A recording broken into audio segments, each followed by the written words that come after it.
দখলদার ইসরায়েলকে লুকিয়ে অস্ত্র দিতে যেয়ে ধরা পড়ে গেছে সৌদি জাহাজ বাহরি। যুক্তরাষ্ট্র থেকে অস্ত্র নিয়ে আসা সৌদি আরবের একটি জাহাজ আটকে দিয়েছে ইতালির জেনোয়া বন্দরের কর্মীরা। জাহাজটিতে ইসরায়েলের জন্য গোপনে অস্ত্র নিয়ে যাওয়া হচ্ছিল। জাহাজটি জেনোয়া থেকে অস্ত্র বোঝাইয়ের কথা ছিল, যেগুলি দুবাইতে নিয়ে যাওয়ার কথা ছিল, কিন্তু ইতালির বন্দর কর্মীরা জানতে পারেন ওই জাহাজে আগে থেকেই অস্ত্র ও গোলাবারুদ ছিল, যেগুলি ইসরায়েলে নিয়ে যাওয়ার কথা ছিল।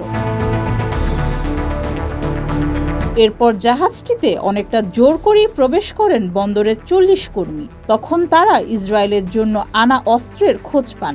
ইতালির জেনোয়াতে আসার আগে জাহাজটি যুক্তরাষ্ট্রের মেরিল্যান্ডে গিয়েছিল।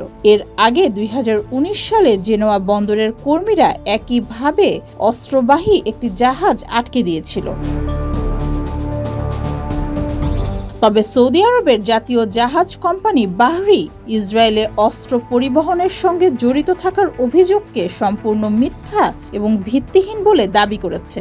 বাহরি স্পষ্ট করে জানিয়েছে তারা কখনো ইসরায়েলের কোনো পণ্য বা চালান পরিবহন করেনি এবং কোনোভাবেই এই ধরনের অভিযানে জড়িত হয়নি।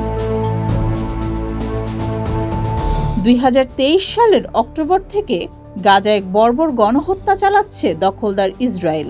ইসরায়েলরা গাজায় যেন বর্বরতা চালাতে আর কোনো অস্ত্র না পায়, সেজন্য ইউরোপের বিভিন্ন দেশের বন্দর কর্মীরা তৎপর রয়েছেন।